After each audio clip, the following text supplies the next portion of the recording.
Hi everybody, it's Melissa.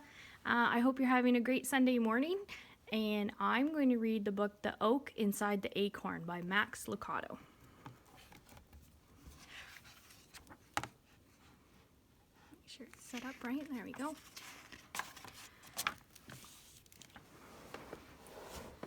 So, the acorn looked at the world around him. Green hills rolled their backs in the distance. Bright daisies bloomed below him. Above him, a family of puffy white clouds floated through the blue sky. "The world looks so big," the little acorn said to his mother. "I'm just glad to be right here with you." His mother was a tall, beautiful oak tree. "I'm glad too, my little acorn. It's good for you to be here with me now. But when your time comes to go into the world, you'll be fine." "I'll be afraid." Mother Oak hugged little acorn in her strong branches. "Within you is a great oak, little acorn. Just be the tree God made you to be." The thought of letting go and leaving the safety of his mother's branches was scary to little acorn, so he tried not to think about it. But deep down inside, he knew the time was coming. One by one, his brothers and sisters had been letting go and saying goodbye.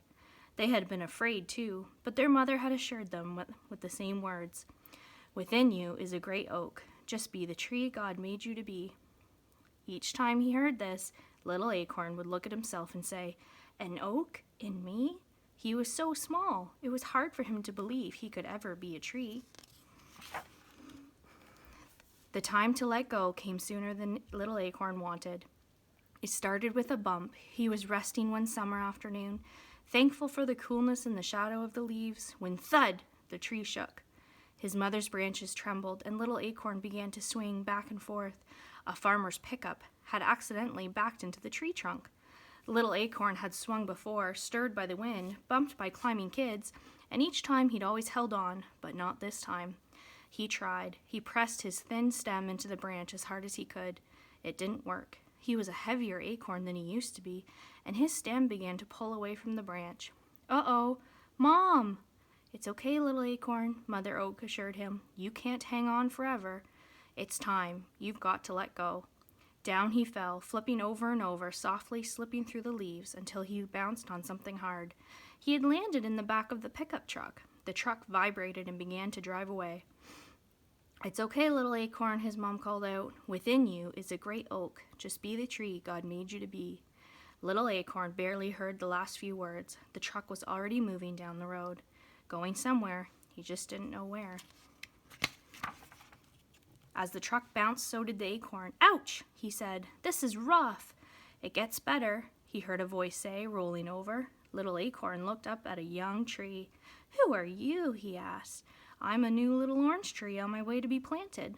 "What do orange trees do?" asked the acorn. By now the road and the ride were smoother. "We grow oranges." "Oh," answered the acorn. He didn't know what an orange was and was about to ask when the truck slowed to a stop. "Wow," exclaimed Orange Tree, who was tall enough to see out of the truck. "What is it?" asked the acorn. "Trees, orange trees, everywhere. It's an orange grove." "Okay, little orange tree, it's time for you to be planted," the farmer said as he lowered the truck tailgate and climbed into the back of the truck. The acorn rolled away just in time to avoid the farmer's big boot. The farmer took the tree and was gone for a long time. Little acorn stared at the sky as it began to darken. He missed his mother Oak and her strong branches. This would be his first night away from her. The tailgate banged and Farmer jumped in. "A quick sweep," he said, "and I'm headed home." Little acorn had never seen a broom. He barely saw this one before it sent him high in the air. He landed in soft dirt. "I wondered what happened to you." It was Orange Tree. Little acorn was happy to hear a familiar voice. "Is this your new home?" "It sure is," Orange Tree said, "and it looks like it's your home too."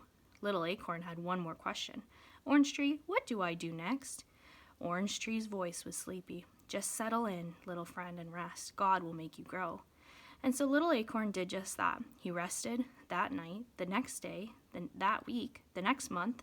There in the soft soil surrounded by orange trees, he sank deeper and deeper into the ground and slumbered. He slept a long, long time. When little Acorn awoke, he didn't know where he was. He stretched upward, and when he did, he kept stretching higher and higher until he popped out of the dark dirt into the sunlight. "Well, look who's awake," announced Orange Tree. Little Acorn looked around and then up. "Hello, Orange Tree. Have I been sleeping long? Long enough to become a small tree?" Little Acorn looked down at himself and said, "I've changed." His round shell was now a slender trunk. "You are growing up," Orange Tree said. "Now you are a little oak." Little Oak straightened himself and remembered his mother's words, "Within you is a great oak." Maybe she was right, he thought, and he stood a bit taller.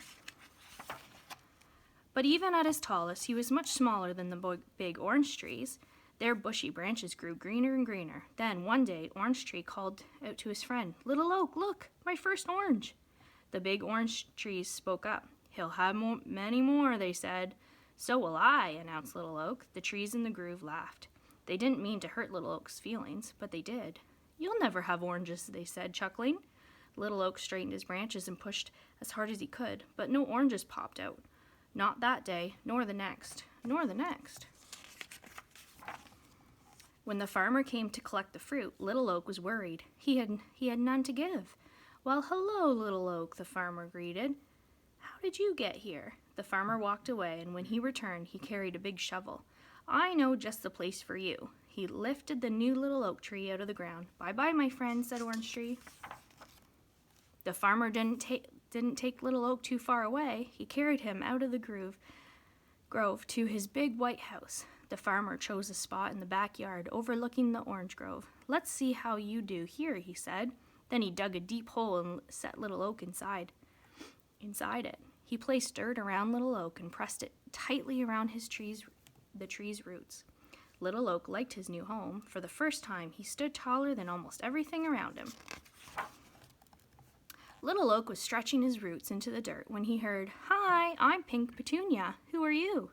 Little Oak looked at the bright flower near the house. He started to answer, but Pink Petunia didn't give him time.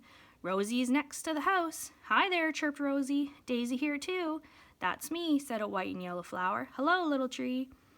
Pink Petunia continued, "We are soft and smell sweet. What about you?" Little Oak didn't know how to answer. He knew he had no oranges. "Do you grow flowers?" Pink Petunia asked.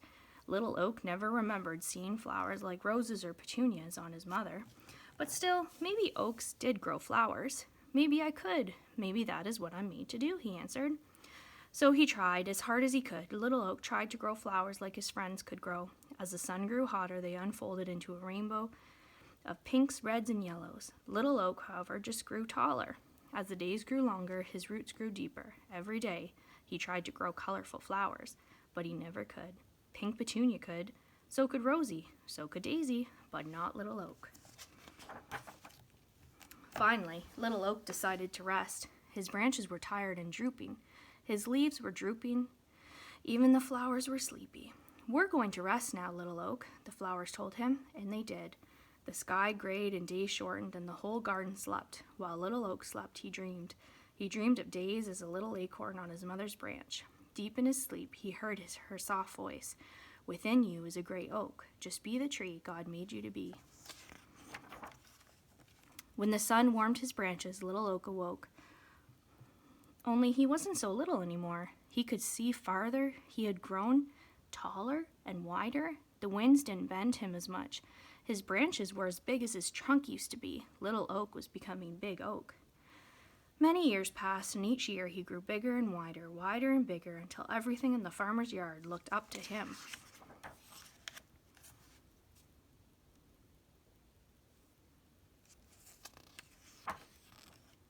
Now, Orange Tree and the flowers called him Big Oak. He spread his big branches and looked around. Orange Tree was taller too, but not as tall as Big Oak. Big Oak was taller than all his friends. They were wide, but not as wide as Big Oak. He was the tallest, he was the widest, but he still wondered what he was supposed to do. He couldn't grow oranges or flowers, he just grew bigger, and he didn't know why. Big Oak was just awakening from a long winter's nap, his leaves tiny buds, when a young farmer brought 2 ropes and tied them to one of his strong branches. Close by, a little girl watched. Rose was puzzled. "What's it for, Big Oak?" "I don't know," Big Oak answered, but he soon found out. "Can I do it, Daddy? Can I swing?" "Go ahead," urged the man, and the little girl with bright blue eyes and hair the color of Daisy's flowers sat in the swing. Big Oak felt the tug, but barely. He was strong, and little girl was small. With her daddy's help, she swung forward, not too far, but farther the next day and farther the next. By the time the sun was hot and the flowers were plenty, she could swing alone, kicking her feet higher and higher until she could see the roof of her house. Then back she would swing, back until she seemed to look straight at the ground. Big Oak loved the sound of little girl's laughter, her footsteps running toward him, her squeals of delight as she swung higher and higher into the sky. Yes, Big Oak loved the little girl. When she swung, he stood strong. When her daddy built her a tree house in Big Oak's branches, Big Oak gladly held it. When little girl stretched out on the grass to watch the clouds float by, Big Oak shaded her. She played in his branches, climbed in his trunk, rested in his shadow, and together they grew, each year both taller, each year both stronger. When gray skies brought cold days, Big Oak slept and the swing hung silent and the playhouse stayed empty. When blue skies brought warm days, they laughed and played, little girl talked and he listened, and at last Big Oak knew he had become the tree God made him to be. One day, little girl came to Big Oak with a little boy. Though neither was too little, they sat on his branches and talked. Big Oak held them both, and when they carved their names on his trunk, he didn't mind.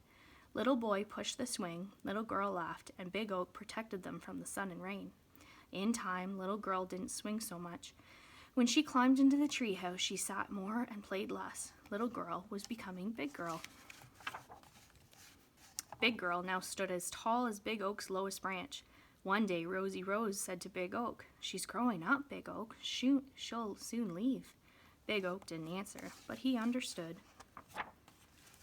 Big Girl spent many blue sky days sitting on the ground, leaning back against Big Oak's trunk and watching the clouds drift by. Big Oak knew Big Girl had a big question on her mind because she said things like, "I don't know what I'm supposed to be, and it's hard to let go, and how can I know who I am?" Big Oak wanted to talk to Big Girl. He knew just what to say. He would say, "Within you is a great girl. Just be the person God made you to be. Orange trees grow oranges," he would say. "Flower plants grow flowers, and oaks grow tall enough for swings and strong enough for swinging, and big enough to hold little girls until they become big girls." He wanted to, but he couldn't say the words. One day, Big Girl was so sad. The little girl who used to giggle in Big Oak's shade just sat, silent tears flowing down her cheeks. "It's hard to let go," she said. Big Oak was listening, and he had an idea. He looked down his branch at a little acorn. "I have a special job for you," Big Oak said. The next time the wind blew his branches, Big Oak let his branch shake more than the others. The little acorn popped loose and landed in Big Girl's lap. Big Girl picked it up and started to toss it away, but stopped. She held the little acorn in her hand and stared at it. She turned and looked up at Big Oak. "Were you ever this small?" Answering her own question, she continued, "Of course you were. You grew into a great oak from a little acorn. All you did was become what God made you to be." She looked again at the acorn, then back at the tree. Her eyes brightened. Do you suppose that's what God wants me to do?" Big Oak wanted to shout yes, but he didn't have to. Big Girl stood and announced, "Of course he does. Now it's time for me to let go and become the person God made me to be." Big Girl smiled and placed the acorn in her pocket and began walking away. But after a few steps, she stopped and turned. She looked at the swing, the treehouse. She looked at Big Oak. She walked over to him, placed a hand on his trunk. Without a word, she said, "Goodbye." Without a word, Big Oak said the same. The end.